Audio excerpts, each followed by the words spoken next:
Bonjour tout le monde, j'espère que vous allez bien. Je vous retrouve aujourd'hui pour une nouvelle vidéo et aujourd'hui ça va être une vidéo sur le remplissage de mes épargnes du mois de juin.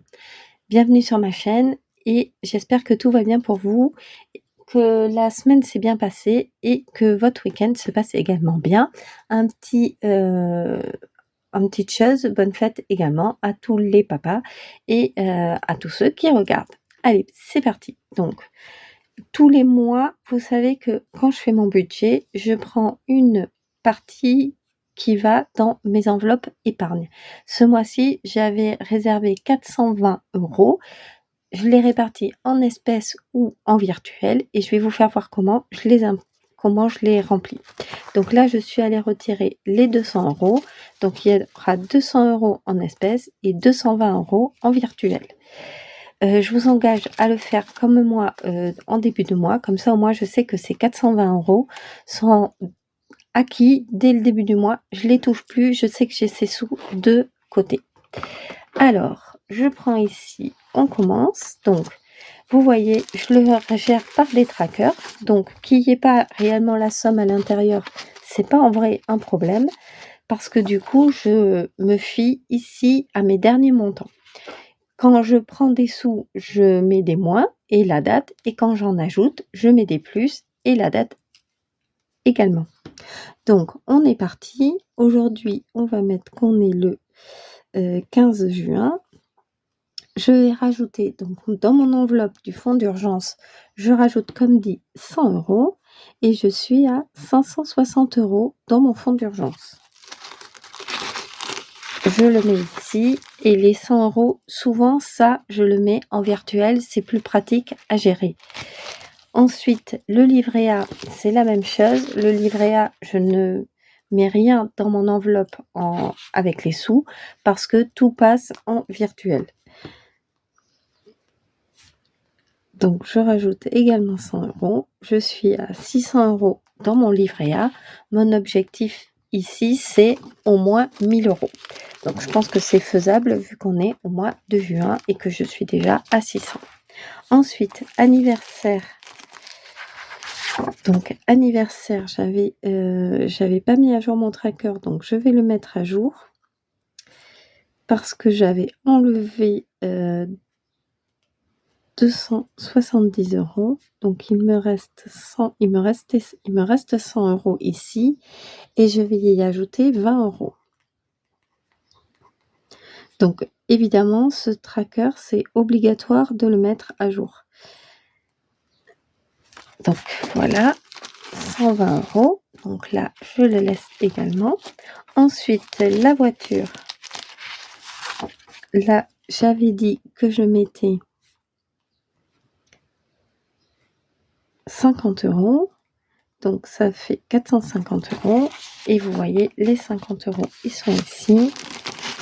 Et je vais les mettre là, ici. Et j'ai oublié, mais là, je vais mettre que c'est des virtuels. Parce que sinon, je vais me demander où sont passés mes sous. Donc là, ça, je sais que c'est virtuel. Mes livrets, c'est virtuel. Donc ça, c'est bon. Donc, voiture, on l'a fait. Vacances, j'avais dit que je mettais combien pour vacances? 50 €. Donc là, ça va être en réel. Donc là, j'y mets les 50 €.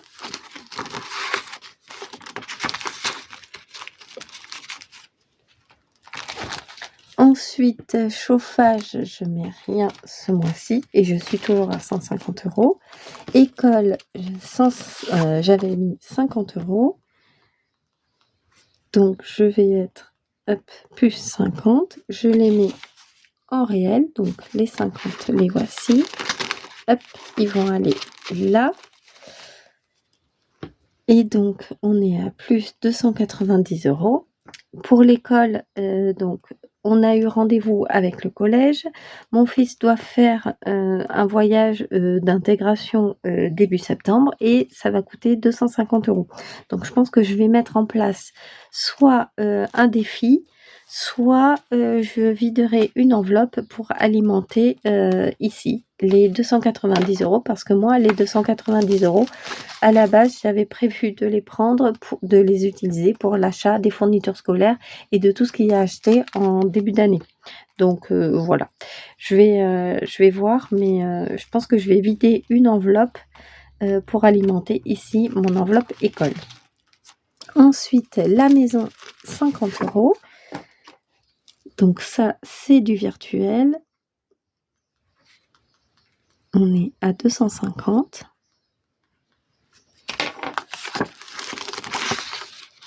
Donc ça, c'est par exemple pour les peintures. J'ai commencé à regarder un petit peu avec mon chéri. On a regardé les peintures. Je sais pas si c'est nous qui allons le faire ou si on va embaucher quelqu'un pour le faire. En tout cas, pour l'instant, j'ai 250 €. Je pense que ça sera réservé exclusivement aux peintures. Ensuite, la santé, j'ai rien mis à l'intérieur. Et la dernière enveloppe, c'est Noël. Et je vais y mettre les 50 €. Et donc là, pour Noël, je suis pour l'instant à 200 €. Donc ça, c'est top, Noël. Et donc vous voyez, la plupart, c'est virtuel. Et il y a aussi du physique. Ensuite, pour suivre tout ça, je me suis fait ici un petit suivi. Donc j'ai fait ça vraiment tout simplement. Au début, je voulais le faire sous Excel et puis finalement, je me suis dit que par papier, c'était bien aussi. Donc là, je fais un récap de mes montants. Donc juin, pour le fonds d'urgence, je suis à 560. Le livret A, je suis à 600. Ensuite, anniversaire, je suis à 120. Donc vous voyez, c'est normal que des fois j'ai des montants qui passent de 460 à 120 et de 210 à 460. Enfin, ça varie et ça, c'est malgré que ce soit des enveloppes épargne, je m'autorise à aller piocher dedans quand j'en ai besoin. Là, il n'y a pas de... Je m'interdis rien. Voiture, 450. Les vacances, on est à 510. Je me suis trompée. C'était pas du tout là, c'était ici l'anniversaire et ici 510. Bon, je le barrerai, c'est pas grave. Bon, n'importe quoi, je regarde pas. Ensuite, le chauffage, je suis toujours à 150, donc ça, je le laisse. L'école, on est à 290. La maison, 250. La santé, je suis toujours à 100. Noël, 200. Et vous voyez que là, j'avais une enveloppe ici d'épargne, les vacances que j'avais intitulée et les vacances de mai. Je l'ai plus parce que du coup, les vacances de mai, on a utilisé les sous. Donc, je l'ai enlevé et ici, il n'y aura rien pour ce mois-ci. Donc là, ensuite, je fais le montant. Et évidemment, je n'ai pas ma calculatrice. Donc, ça va être compliqué. Bon, je ferai le montant hors caméra. Mais du coup, ici, ça me donne un total de toutes les enveloppes, de tous les sous que j'ai dans les enveloppes. C'est autant virtuel que physique. Et voilà. Et ensuite, je remets tout à ce niveau. Hop. Et là, je le mets ici. Donc j'aime bien ce suivi parce que du coup, ça me permet d'avoir une vue globale et surtout un montant que je vous fasse voir. Et surtout, ce qui m'intéresse, c'est le montant ici. Quand j'ai un souci, je viens ici voir et je me dis bon, ok, ça me permet d'ajuster en début ou en fin de mois quand je fais mes budgets pour voir qu'est-ce que je dois avancer ou pas. Là, le livret A, je suis contente parce que 600 €, ça avance bien. Avec mon fonds d'urgence, mine de rien, j'ai dépassé les 1000 € si j'ajoute les deux. donc ça, c'est vraiment bien. Les vacances, 500 €, ben, on va vraiment, faire les vacances on va vraiment entamer là les vacances, donc juillet, août, les vacances d'été. D'ailleurs, je les ai posées à mon travail, donc il va vraiment falloir que je m'y intéresse. L'anniversaire 120, mais je suis tranquille, il y a plus que l'anniversaire de mon chéri qui est au mois de juillet et les 120 € vont largement suffire, donc c'est top. Ensuite, j'ai pas d'anniversaire avant le mois d'octobre, donc août, septembre, ça me permettra et encore c'est un anniversaire au mois d'octobre, donc là, le plus gros des anniversaires chez moi, il est déjà passé, donc c'est sûr que mon enveloppe elle est basse, mais tant mieux, en tout cas, c'est ce qu'il faut. Voiture 450, là, c'est sûr que si elle était, plus, donc ça sera une obligation. Ensuite, là, c'est bon. Le chauffage 150, bah, normal, on est en été, donc j'ai pas besoin. L'école, ça, il faut que j'accentue et je vais prendre, comme je vous disais, un défi pour le compléter. Maison 250 € et franchement, c'est top. Santé 100 €, il va falloir que j'accentue et Noël 200 €, il faut que je continue comme ça, voire que je mette un petit peu plus, chaque mois. Là, depuis le mois de mars, j'ai commencé à faire mon enveloppe Noël. Est-ce que vous aussi, vous avez déjà commencé à faire votre enveloppe Noël ou est-ce que vous attendez, un petit peu, pour la faire ou par exemple que les vacances d'été soient passées? Je sais pas, dites-moi. En tout cas, moi j'aime bien ici mon système, de fonds d'urgence. Je m'étais acheté des billets factices, mais en fait, je me rends compte que j'arrive pas très bien à les utiliser, donc est-ce que je vais les reprendre? Je sais pas, je verrai et dites-moi d'ailleurs si vous les utilisez les billets factices et est-ce que ça vous sert ou est-ce que vraiment c'est inutile et est-ce que les trackers comme ça, c'est pas plus mal finalement? Donc là, le fonds d'urgence 1 500 €, mais je me dis qu'en fait, ouais, je suis pas mal, donc ça j'aime bien. Ensuite, je m'étais dit que, le défi 2024, de toute façon, les 288 € que je dois mettre dans ce défi iront certainement,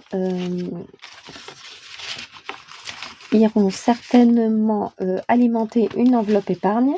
Donc je pense au final que ça ira alimenter mon enveloppe épargne, de Noël et surtout du repas de Noël. J'ai réfléchi à ça et je pense que c'est ça que je vais faire. Donc là, on est le début juin. Je vais mettre ici les 20 € parce que vous savez qu'avec ce défi, j'ai du mal toujours à obtenir les 24 €. Donc je vais mettre 20 € ici. Donc ici, le 15 juin, j'ajoute 20 € et on est à plus 142 €. Donc ce défi, vraiment, quand il sera terminé 2024, je le clôturerai, c'est sûr, et il viendra alimenter une enveloppe épargne. Ça et les 20 €, je les ajoute à ce niveau, ici. Ce qui viendra alimenter une enveloppe épargne, les défis de 2 € et 5 €, non, ça l'alimentera pas parce que ça, j'ai prévu autre chose. Le défi des 52 semaines, des 520 €, ça c'est pareil, c'est pour les vacances, donc je le laisse de côté. Et par contre, le trimestre, je suis à 195 € sur mon défi du trimestre et ça viendra alimenter une catégorie d'épargne également. D'ailleurs là, je vais commencer le trimestre 3, je l'ai pas encore fait. Le défi des 1 000 €, ça, c'est pour m'acheter un nouvel aspirateur, donc je le laisse pour l'instant et vous voyez, on n'y est pas parce que je suis à 160 € et voilà. Donc du coup, bah, écoutez, c'est terminé. C'est vrai que quand on fait, le budget, comme ça va très, très vite de remplir les épargnes. En plus, j'ai pas beaucoup de catégories, d'épargne. Donc c'est vrai que c'est d'autant plus rapide. Bah, écoutez, je vous souhaite de passer une bonne semaine, qui arrive. Je vous fais plein de bisous. N'hésitez pas à commenter, liker, vous abonner comme d'habitude. Je vous fais des bisous.